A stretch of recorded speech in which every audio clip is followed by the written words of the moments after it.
Bapak, Ibu, Saudara yang dikasihi oleh Tuhan, salam sejahtera dalam Tuhan Yesus Kristus. Mari kita merenungkan firman Tuhan dari Kitab Kisah Para Rasul, pasal 27, ayat 14-26. Namun demikian, saya hanya akan membacakan untuk kita sekalian ayat 21 sampai ayat yang ke-26. Demikian firman Tuhan. Dan karena mereka beberapa lamanya tidak makan, berdirilah Paulus di tengah-tengah mereka dan berkata, "Saudara-saudara, jika sekiranya nasihatku dituruti, supaya kita jangan berlayar dari kereta, kita pasti terpelihara dari kesukaran dan kerugian ini. Tetapi sekarang, juga dalam kesukaran ini, aku menasihatkan kamu, supaya kamu tetap bertabah hati, sebab tidak seorang pun di antara kamu yang akan binasa, kecuali kapal ini. Karena tadi malam seorang malaikat dari Allah, yaitu dari Allah yang aku sembah sebagai miliknya, berdiri di sisiku. Dan ia berkata, 'Jangan takut, Paulus, engkau harus menghadap Kaisar. Dan sesungguhnya oleh karunia Allah, maka semua orang yang ada bersama-sama dengan engkau di kapal ini akan selamat karena engkau. Sebab itu, tabahkanlah hatimu, saudara-saudara, karena aku percaya kepada Allah bahwa semuanya pasti terjadi sama seperti yang dinyatakan kepadaku. Namun kita harus mendamparkan kapal ini di salah satu pulau." Perjalanan hidup kita sebagai orang percaya seringkali tidak mudah. Sebab Allah membawa kita ke dalam rencananya. Allah memanggil kita menjadi bagian dari karya keselamatan bagi dunia yang membutuhkan komitmen dan pengorbanan sebagaimana dialami oleh Rasul Paulus.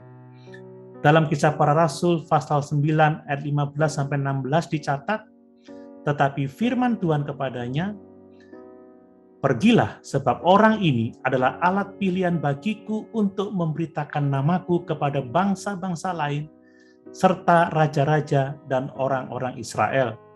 Aku sendiri akan menunjukkan kepadanya betapa banyak penderitaan yang harus ia tanggung oleh karena namaku."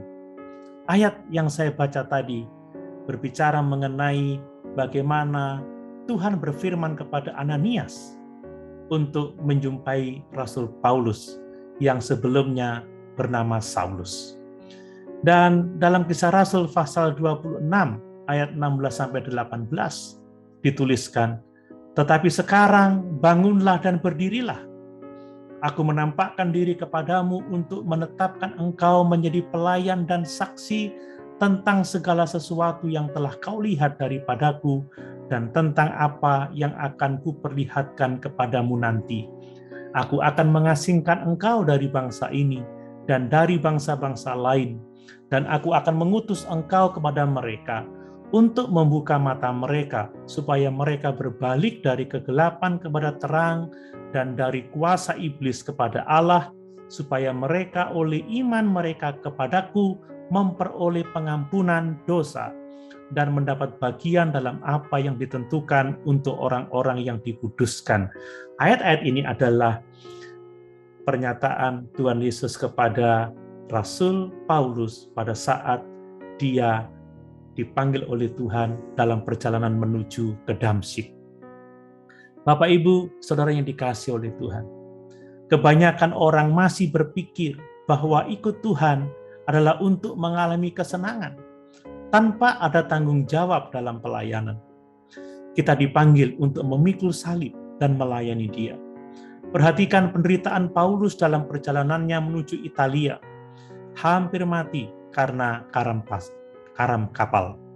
Satu hal yang indah yang harus kita ketahui adalah bahwa Allah selalu ada bersama dengan kita. Dalam Ibrani pasal 13 ayat 5 bagian C dituliskan, "Aku sekali-kali tidak akan membiarkan engkau, dan aku sekali-kali tidak akan meninggalkan engkau." Sebagaimana juga dialami oleh Rasul Paulus, bahwa malaikat Tuhan diutus untuk menyatakan rencana dan pertolongannya kepada Rasul Paulus. Dan hasilnya sungguh luar biasa. Rasul Paulus beroleh kepastian keselamatan dari bahaya karam kapal. Dan itu sebabnya Rasul Paulus dapat memberikan kekuatan kepada orang lain. Dan sungguh kehadiran Rasul Paulus pada waktu itu telah menjadi berkat bagi orang lain. Bapak, Ibu, Saudara yang dikasihi oleh Tuhan, tujuan Allah adalah menggenapkan rencananya atas hidup Paulus. Demikian juga kalau kita mengalami pertolongan Tuhan, agar rencananya terjadi atas hidup kita. Haleluya. Tuhan Yesus memberkati.